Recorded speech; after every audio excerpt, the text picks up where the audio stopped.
Hey there nation, welcome to the show where we help you to play miniatures wargaming on a budget. It is I, Commander Cheapskate, and we are back with another edition of Mordheim-Mondays, where we showcase Mordheim Battle Reports every Monday during our Warhammer Fantasy Weeks with our series Empire in Flames. It is a continuation of our Empire in Flames campaign, Battle Report number 24. This one's a Frenzied Mob scenario, and this one's kind of neat because it's actually a 4-way fight. As fought between my friends Lady Domina, Dark Lord Mac, Sister Serial, as well as myself. Lady Domina is bringing the Untamed beasts, her Beastmen Raiders Warband. Dark Lord Mac is bringing a Spiteclaw Swarm of the Skaven. Sister Serial is bringing the Iron Golems, the Pit Fighters, and I'm bringing my Warband, Something Wicked This Way Comes, my Carnival of Chaos Warband. So all four of us will be fighting it out by raiding a city and trying to loot as much treasure as we possibly can in this town, while the people try to fight against us in a Frenzied Mob, and it's a really interesting scenario. So that being said, ladies and gentlemen, we're going to play some background music real quick. As the music is playing, we'll show you photos of all four warbands as well as their sheets so that we can see their stats. If you want to see exactly what they're bringing for this one, go ahead and pause and take a look at your own leisure. So that being said, let's get this battle report on a roll.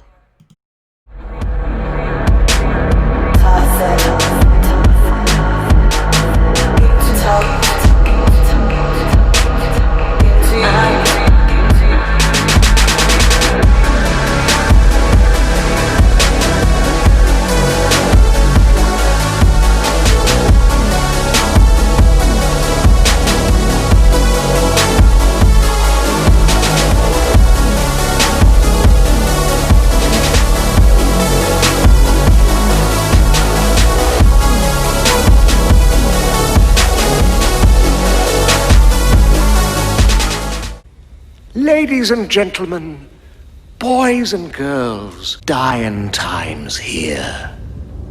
Alright, so the scenario rules for this one is called Frenzied Mob. The idea is supposed to be that we deploy within 8 inches of a table edge, so all four of us will be doing that. And the objective here is to loot all the buildings inside the table. To do that, what you must do is that a hero must enter a building and spend an entire turn within that building looting for the valuables inside.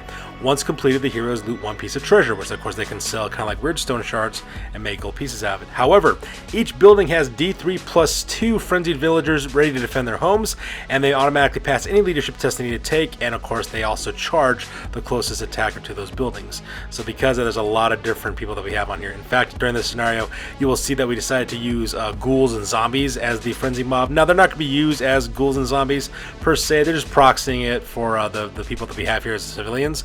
Just imagine that this town has got some serious gene pool issues, and basically that's what you get the idea of what kind of people live in this town. Anyway, so the game ends when only one warband is left standing. So for experience, +1 experience for heroes and henchmen who manage to survive the scenario, as well as a bonus experience point for the winning warband leader, and also heroes earn 1 point of experience for each building that they loot. At the same time, as always, a hero earns 1 point of experience point for every enemy fighter they take out of action. So with the scenario rules over, let's go on and talk about the battle plan real quick. Alright, so here's an overhead shot of the entirety of the table. As you can see, my friends are playing on a 4x4 table. I'm deployed on the top of the table. Lady Domina's Untamed beasts are located on the left-hand side of the table. Dark Lord Mac's Spiteclaw Swarmers located on the bottom of the table. And Sister Serial's Iron Golems are located on the right-hand side. And I do have my work cut out for me on this scenario, because not only am I trying to raid the buildings and try to loot them, at the same time I also got to fight possibly up to 5 Frenzied Mob people defending each of the homes as well. And I also got 3 other warbands I got to worry about. So pretty much my idea is kind of like, as you can see on the top there, I have my warband divided up into 3 sections. I'm just going to try and work my way across the table, working downward, looting buildings as I can, and trying to chase off my enemies and hopefully get them routed so that way I can keep maximum treasure for myself. That's pretty much the only plan I really have for this scenario. So with the battle plan over, let's go and talk about deployment real quick.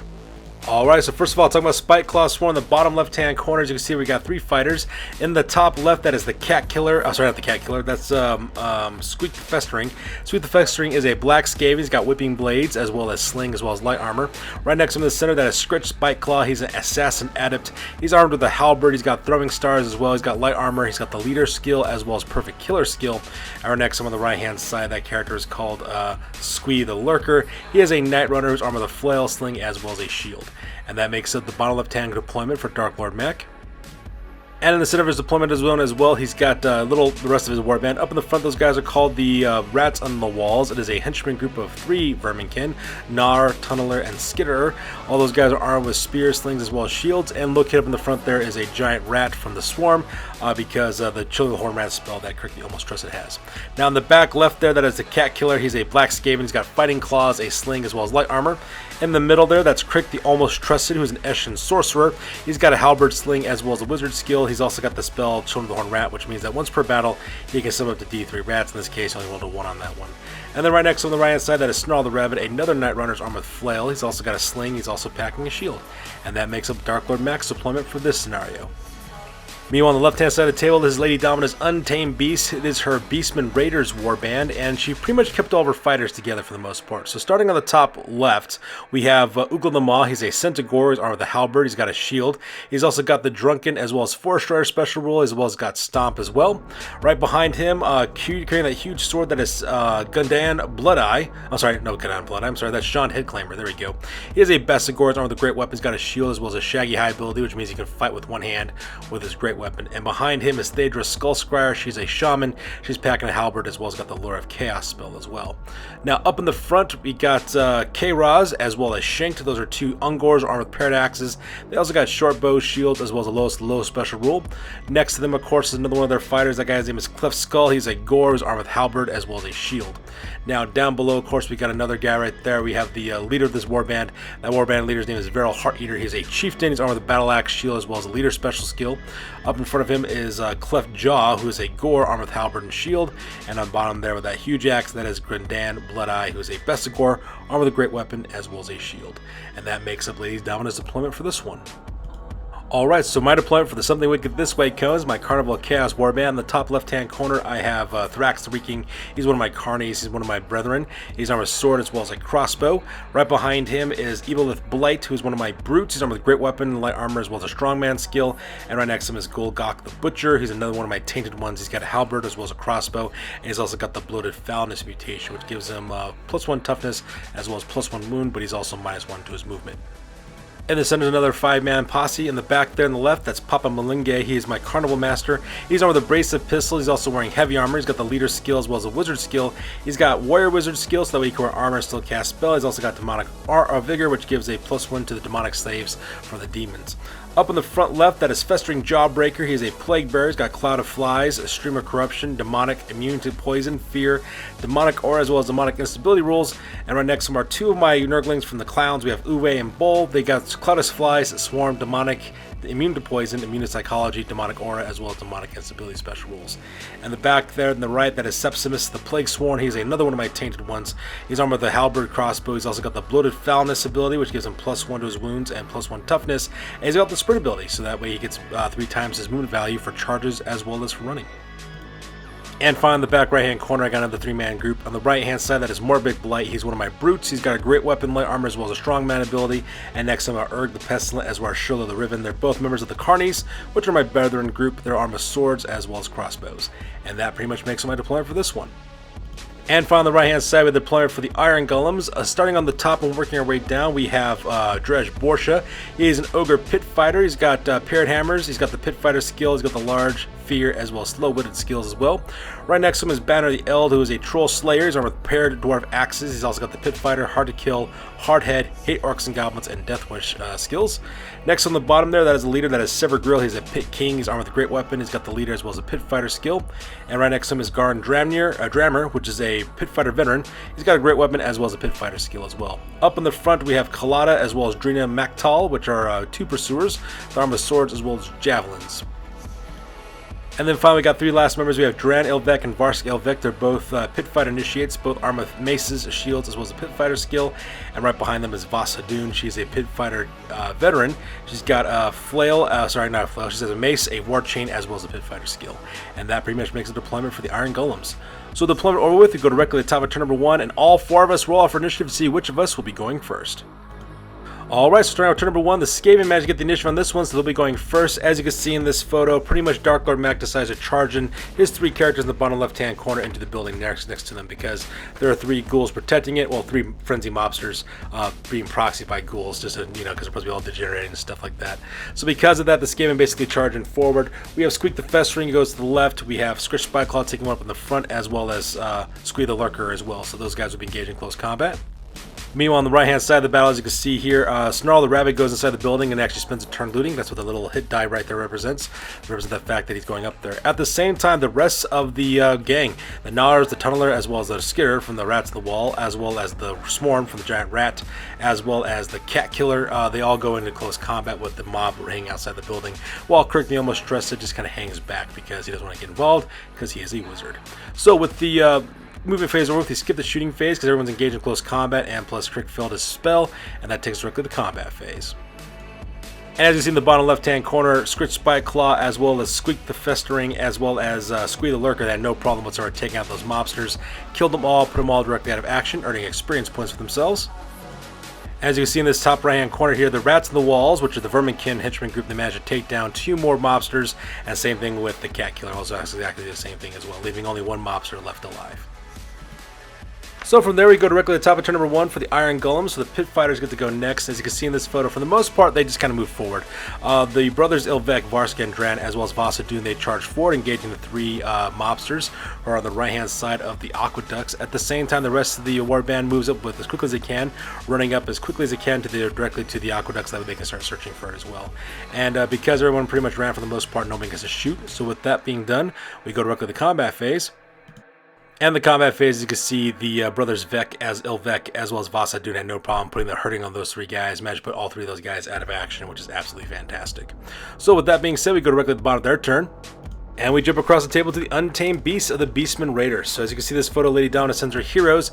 She sends Veril Hearteater, as well as Gradan Bloodeye, as well as Cleft Skull. They go charging directly into that building and start looking for treasure inside. So you can see there, Gradan Bloodeye is the one who's actually searching for the treasure in that part. At the same time, Karaz and Shankt of the Ungors, as well as Thaja Skullscryer, they kind of just move their normal Moonlance around the outside of the building. They do try to open fire during the shooting phase directly into the Skaven across from them, but unfortunately for them, though, they flub all their rolls for their shots, so not much happens there. And Lady Dawn takes another Warband group of hers. She sends Sean Headclaimer, as well as Oogla the Maw, as well as Cleft Jaw. All 3 of those guys charge directly to the church, which is semi-located in the semi-center of the battlefield as well, engaging those 3 mobsters in close combat of the 4 that are protecting the church. It looks like their plan there is to kill those guys and to raid that church and loot it for any valuables they have inside of it. So the move phase over, to go directly to the combat phase. And the combat phase, you can see in this photo, Oogla the Maw, as well as Cleft Jaw and Sean Headclaimer had no problem whatsoever just putting the hurting on those guys. So because that, all 3 of them basically go out of action, and the heroes net experience points for themselves. Alright, that's at least the direction of my turn for turn number 1 for the Carnival of Chaos. I had to go last on this game, so that's kind of rough. But as you can see in this photo, I basically sent in my guys to go search that building. As you can see there, a swarm of 5 Frenzied Mobsters came tearing out of that building and started engaging me in close combat. So you can see there, Ebolith Blythe, he's engaged in close combat. Same thing with Golgok the Butcher, as well as Thrax Reeking, so because they're currently engaged with all those Frenzied Mobsters. And at the same time, as I go to search the building in the middle of my deployment area as well, another 5 more mobsters actually pop up. Uwe and Balls go engage 2 of those guys. Same thing with Sepsimus the Plague Sworn, as well as the Festering Jawbreaker. So that part's kind of cool. I do keep back Papa Malinge a little bit, so that way you can start participating in the shooting phase. And lastly, I send Morbid Blight, as well as Urg the Pestilent and Shilo the Riven to check out the building in the top left-hand corner of the battlefield. As you can see there, 3 more Frenzied Mobsters pop that building as well, and now I'm engaged with those guys in close combat. So the move phase over, to go directly to the shooting phase.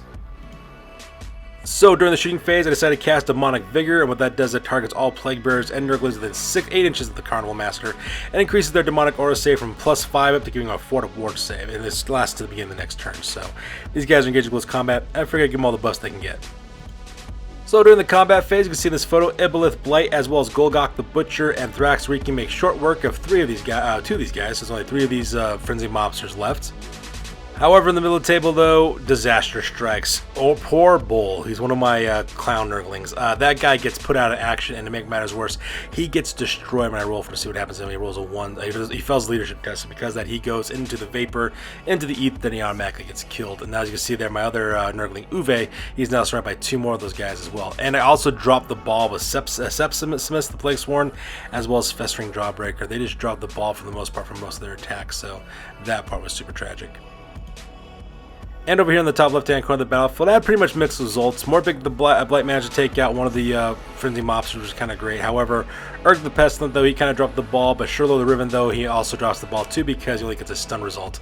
Oh, sorry, not stun, a knockdown result on one of the Frenzied Mobsters as well. And that pretty much makes up the player turns for turn number 1. So now that all 4 players have gone for turn number 1, now it's time for the round where we roll, where we actually do the Frenzied Mob. The Frenzied Mob also has their own turn 2 at the end of each round. So as you can see over here with the turn 1 for the Frenzied Mob, the mobster that got knocked down gets back on his feet again to engage in close combat, and same thing with the other guy, he's still engaged in close combat with my 2 brethren. And here's a close move facing place in the center of the top of the battlefield as well. As you can see, my guys are being swarmed by Frenzied Mobsters, including my leader, Papa Malenge. And the exact same thing happens in the top right-hand corner where my guys are looking at that orange roof building. They're also getting swarmed by guys as well, which is actually kind of crazy. I'm actually being attacked by guys from the aqueduct that's near that building as well because the Frenzy Mobsters, they attack anybody who's nearby. Meanwhile, on the side of the battlefield, Sean Headtaker, he also gets swarmed by 2 more Frenzy Mobsters. And finally, the last of the mobsters in the bottom of the table, he decides to go directly into the cat killer, so he engages that guy in close combat as well. So with the move phase over with, we skip shooting phase because the frenzy mobsters don't have one, and that takes directly to the combat phase. And these frenzy mobsters, man, they bring the pain during the combat phase. Like I said, they start bringing the pain. First of all, those 2 mobsters that attack Sean Headclaimer, they put that guy out of action. They make him have a full recovery as a result of that. So because of that, the Untamed piece have lost 1 guy, and these guys are now swarmed directly into Cliff's jaw. So now he's stuck in close combat. Meanwhile, the Frenzy Mob, they also charge directly into Vashad Dune and also put her out of action as well with a full recovery result. So that part's kind of nice, but once again, that's a pit fighter veteran who goes out of action automatically. It's just the sheer number of attacks that these guys have. And disaster starts right on the top left-hand corner of the battlefield with my guys. As you can see, I lost 2 of my brethren, Urg the Pestilent and Shurlo the Riven. Those boys get stomped by the mobsters. They get put out of action. Now, luckily for me, they all make full recovery, which is great. But now, my one guy, Morbig Blight, he is now surrounded by, I think, 2 frenzy mobsters all by himself. So that part was super intense. And in the center of the battlefield, another action takes place. The Frenzy Mobsters basically gang up on Sepsimus the Plague Swarm, my tainted one. They both manage to hit as well as a wound, and they put him out of action, giving him a hardened injury, which means he no longer experiences fear as well. So that part was absolutely insane. So here's what the table looks like at the end of turn number 1. As you can see, a lot of the Frenzy Mobsters were pretty much killed off during turn number 1, so that part was kind of nice. However, when the Mobsters counterattacked, man, it was insane. And the reason why they were damaging so many of us is because a lot of them rolling 6s to wound, which gives them a critical hit. Not only were they rolling 6 to wound, they're either rolling 4s or 4 plus on their critical roll. So that means that everyone takes double damage, and there is no armor save in a normal roll. If you roll like a 5 to 6, it's no armor save, twice as much damage, and you also add 2 to the injury dice. So because of that, a lot of our fighters from all 4 warbands were getting their butts handed to them by these angry mobster people because I guess they just got tired of the warbands trying to loot their homes. So that part was absolutely insane. So with turn number 1 over with, we go directly to the top of turn number 2. Alright, so that takes directly to the top of turn number 2. We skip the recovery phase for the Skaven because no one needs to take a recovery test, and we go directly to the move phase. And as you can see in this photo, the rats on the walls move up along with Crick the almost Tristan, making their way directly towards where the Ungors, as well as Thedros Skullsquire are for the Untamed Beasts. At the same time, the Cat Killer, as well as, I forget what the name of that guy, Snarl the Rabbit, there we go. He basically goes directly into the back, into a pincer attack for the very last of the mobsters who are located at that building in the bottom there. Meanwhile, on the other side of the building, Dark Lord Macton activates his next 3 characters, Scritch, Spite Claw, as well as Squeak the Festering, as well as Squeak the Lurker. Those 3 guys charge directly into the building, engaging Cleft Skull, as well as Veril Heart Eater, as well as Gadan Bloodeye, getting those guys directly into close combat as well. So with the move phase over with, we go directly to the shooting phase. Dark Lord Mag then activates Crick the Almost Trusted as well as the 3 members of the Rats of the Wall, and they concentrate fire, opening with slings directly into the 2 members of the Ungors, both K-Roz and Shanked, as well as Thadra's Skullsquire. Now, because we're within 9 inches or half range of the slings, basically they get to shoot twice because they get twice as many shots. So because they ended up firing was 8 shots directly into them. As you can see, they managed to put all 3 fighters out of action. I believe for K-Roz and Shanked, those guys made full recoveries, but for Thadra's Skullsquire, what ended up happening is that one of the Verminkin, I think it was Skitterers who was able to doing it, actually rolled a critical hit and actually rolled a 6 on that one, so ignored armor saves, also caused twice as much damage as well as +2 the injury roll. Now Thadra's Skullsquire of course makes a full recovery for no problems. However though, a third of Lady Domina's Warband just got wiped off the table just like that, 1 round of shooting. Sure, with the shooting phase are with, both Cat Killer as well as Snarl the Rabbit had no problem whatsoever putting down the very last of the Mobsters. As you can see here, those guys move up their 3 inches follow through and directly to the rest of the Untamed Beasts. Meanwhile, close combat that was stuck directly into that building was really brutal, as you can see in this episode here. As you can see, the Squeak the Lurker, Squeak the Festering, manages to power slam Gridam Bloodeye as well, managed to kick that guy out of action automatically.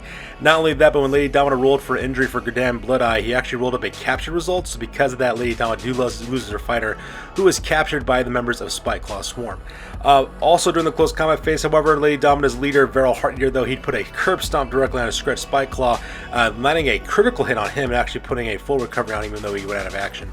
So Switch Crocodile is no longer involved in the battle report, but he's also out of action, which is really bad because he's the guy with the highest leadership in this warband with leadership 7, everybody else has leadership 6, so that is all kinds of bad as well. Varel Hearteater decides to follow through, go directly into Squeak the Lurker, which is the other Night Runner there with a flail. Now he goes up against Cleft Skull, but unfortunately he wasn't able to cause the injuries. And as you can see there now, lots of dead bodies are now inside the building at this point. So from there we go directly to the top of turn number 2 for the Pit Fighters, and this time the Iron Golems don't have to worry about taking recovery tests, so because of that we go directly to the movement phase. As you can see in this photo, pretty much the entirety of the Warband just moves up directly into that aqueduct system. Garn Drammer, he actually spends his turn searching that aqueduct looking for treasure, while basically the brothers Ilvek as well as the sisters Maktai, Kalada and Drina, which are Sister Stereo's pursuers, they basically engage in close combat with the Mobsters there as well. Same thing with Banner the Eld, he kind of moves up to catch up with everybody else. Same thing with Sever Greel.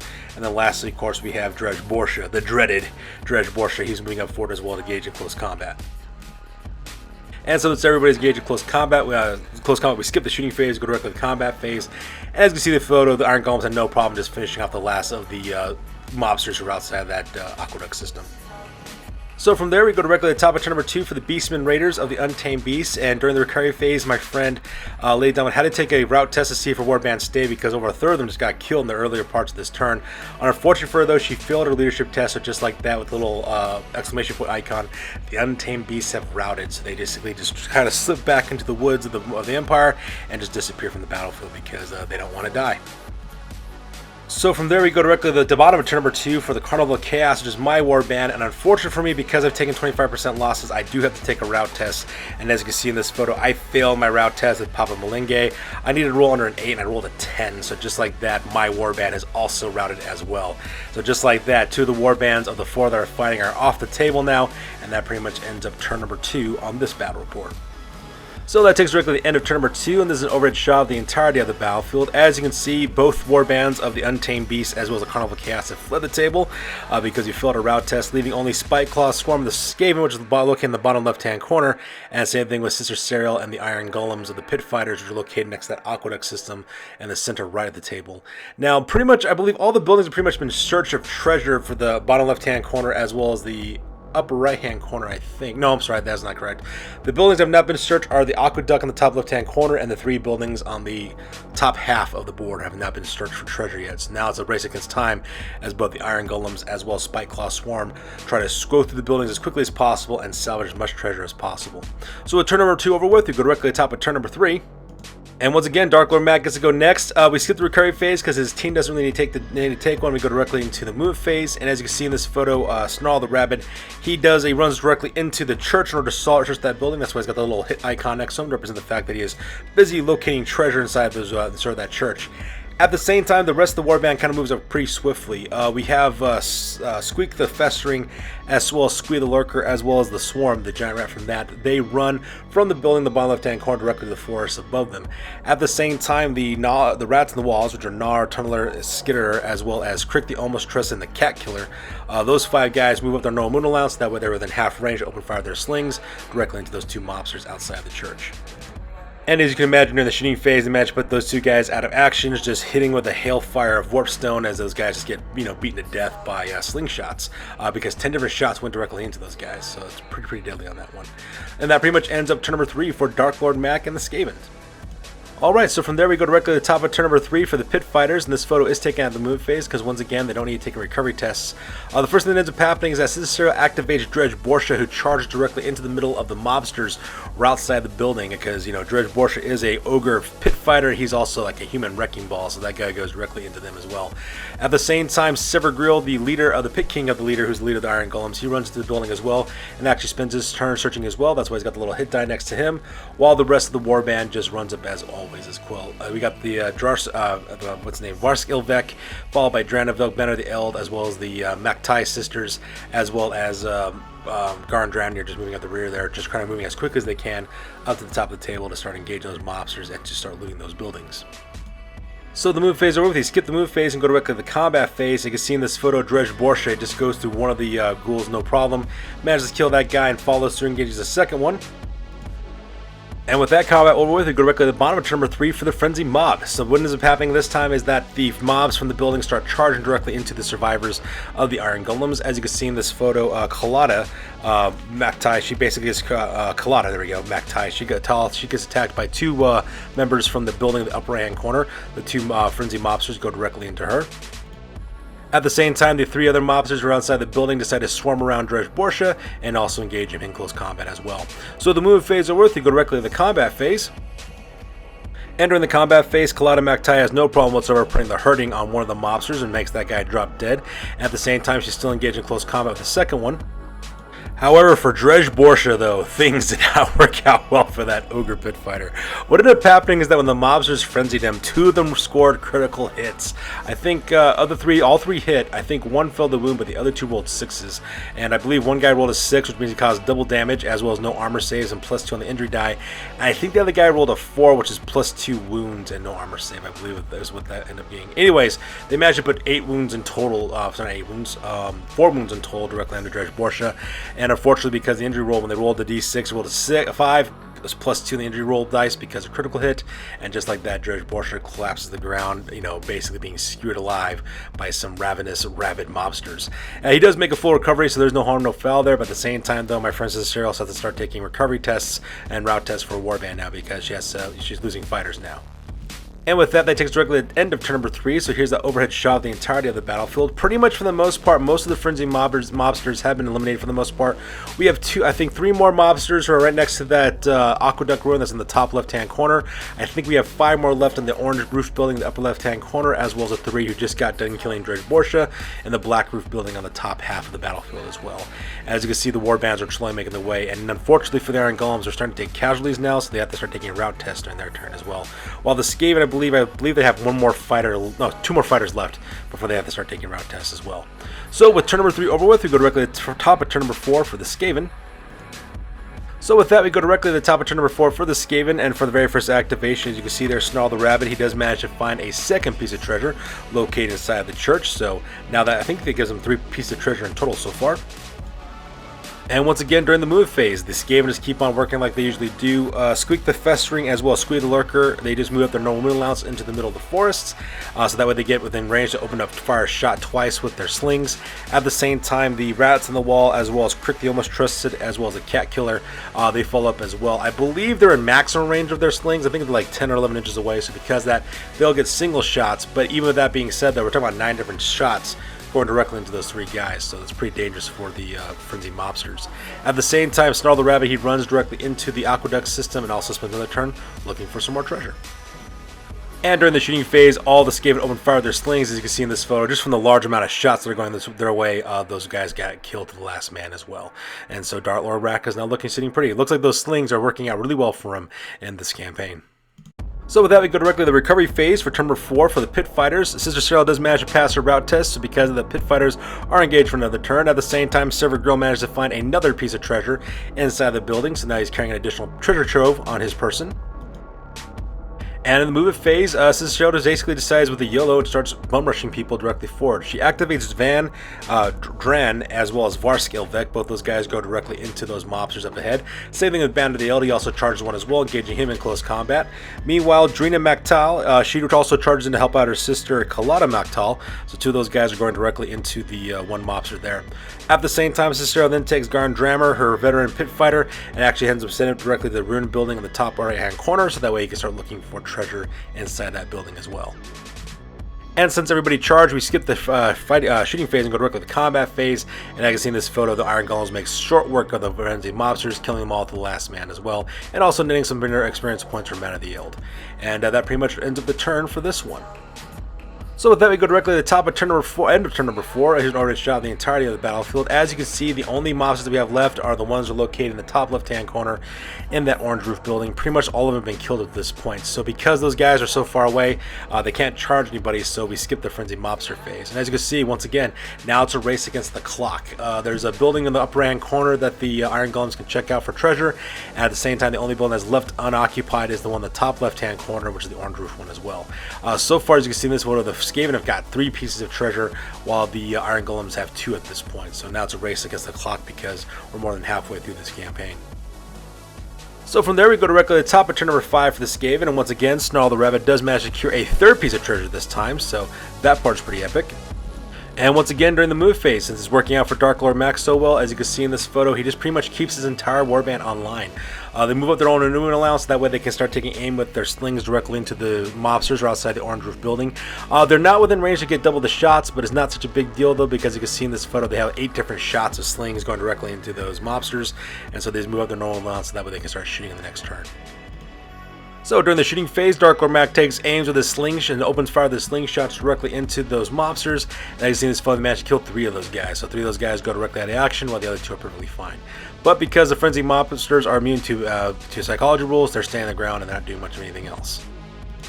So from there, we go directly to the top of turn number 5 for the Pit Fighters, and once again, my friend Sister Cyril does pass her route test with her leader, Silver Grill, and we go directly to the move phase. During the move phase, you can see Garn Dramnir starts searching the building, the upper right-hand corner of the battlefield, so that we can get a 2nd piece of treasure. Meanwhile, the rest of the warband, as you can see on the right-hand side there, they just run up as quick as they can, trying to close a distance to the upper right-hand corner building, and also coming to grips with the Skaven as well. So with that brings us directly to the end of turn number 5, and here's an overhead shot of the battlefield. As you can see, both warbands are now converging to the top left-hand corner of the battlefield, and eventually these 2 warbands will come to blows because there's only 1 turn left in this scenario.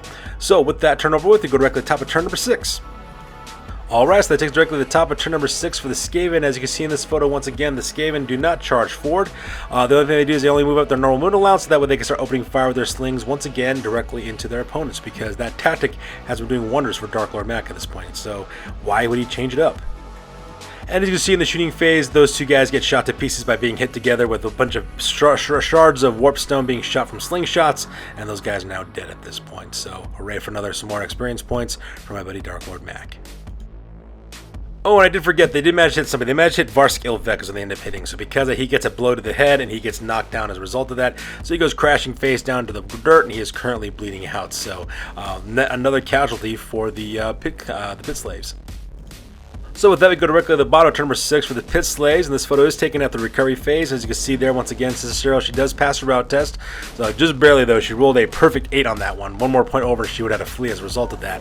At the same time, Varsk Ilvek also flows over instead with a knockdown result instead, so he's no longer stunned. He'll be able to get back on his feet again by the end of the scenario. So with the recovery phase over with, we go directly to the move phase. As you can see in this photo, Garn Dramner managed to secure a 2nd piece of treasure from those ruined buildings.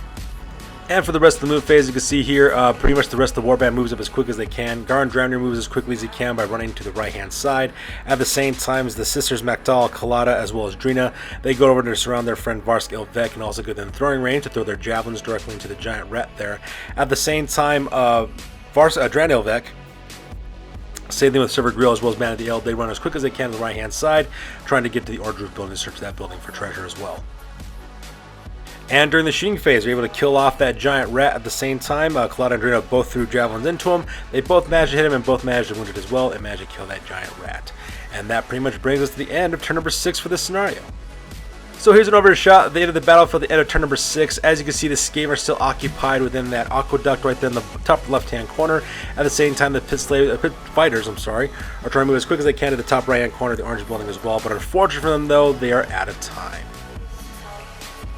And because of that, that takes us directly to the end of the game with the Skaven managed to pull off the win on this one. So Dark Lord Mac managed to secure his very first victory in our campaign. At the same time, we have a lot of loot at the same time. So that being said, ladies and gentlemen, we're going to go directly to the post game to talk about what happened to each of the warbands, because this battle report is now officially over. That's it, man. Game over, man. It's game over.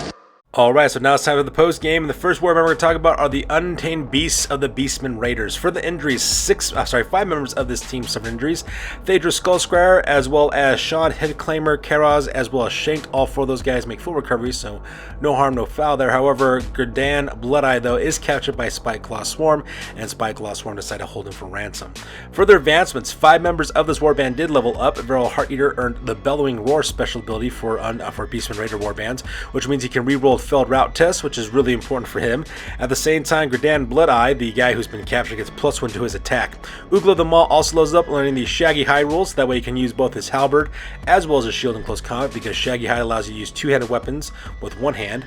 At the same time, the Gores, Cleft Skull and Cleft Jaw, also earn +1 attacks. Now those guys are packing 2 attacks apiece, while the Ungors, Karaz, and Shanked also get +1 to their strength. So now those guys are strength 4, toughness 3.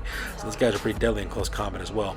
During the exploration phase, only found 1 piece of treasure, which was worth 35 gold pieces. With those 35 gold pieces, and combined with the 7 gold pieces they got from their treasury, they ended up spending 42 of it in total, and they used all 42 gold pieces to buy back Gerdan Bloodeye.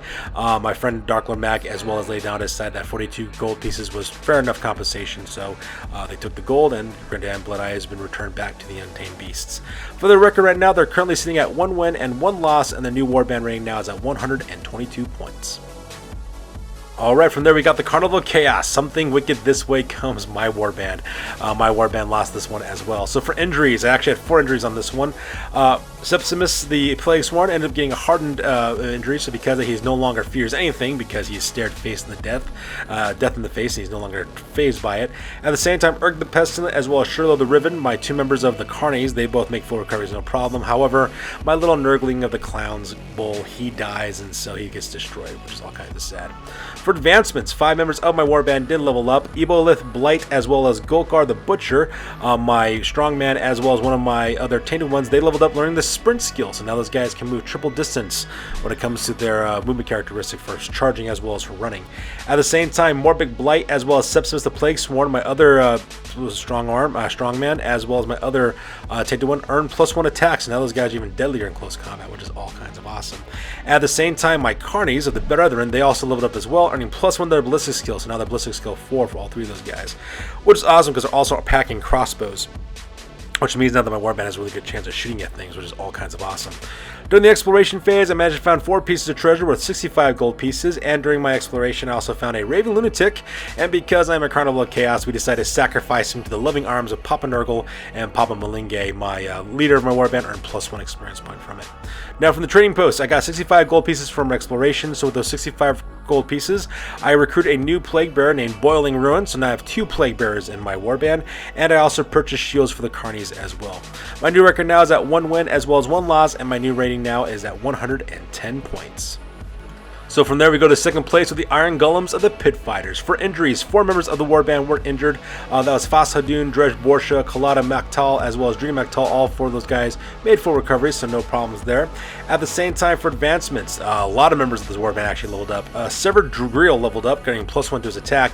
At the same time, Garndrammer, Vasadun, Dran Ilvek, and Varsk Ilvek, all 4 of those guys rolled up new skills for their advancements, so my friends this show decided to get Arms Masters for all 4. And in case you're unfamiliar with the rule, what ends up happening is that the Arms Master special skill takes away the difficult special rule for weapons, which means that if you had flails and stuff and you couldn't use it with shields and things, they can do that now because they removed that difficulty modifier on those weapons. Banner the Elf, he also leveled up, earning +1 to his strength, so he's strength 4 now, and Drej Borsha also leveled up, earning +1 to his weapon skill, so now Drej Borsha is weapon skill skill 4.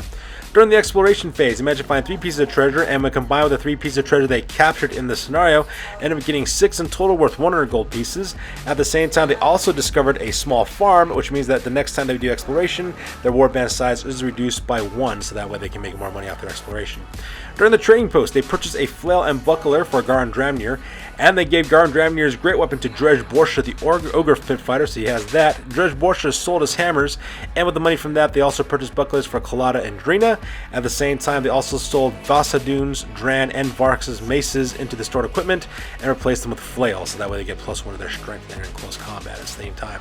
And they also managed to purchase heavy armor for Drej Borsha as well, so now he's literally a living wrecking ball at this point. The new record now is at 1 win and 1 loss, and the new warband rating now is at 111 points. And finally, we go to Spikeclaw Swarm, which is Dark Lord Max Warband, who won this scenario. For injuries, their leader, Scritch Spikeclaw, makes a full recovery, so he's perfectly fine. And for advancements, quite a few members of this warband did advance. So let's go and talk about that real quick. So Scritch Spikeclaw leveled up, getting +1 to his attack. Crick the Almost Trusted also leveled up as well, earning +1 to his ballistic skill. At the same time, the Cat Killer, after all the people he killed, he actually leveled up twice, earning +1 to his ballistic skill as well as +1 to his toughness.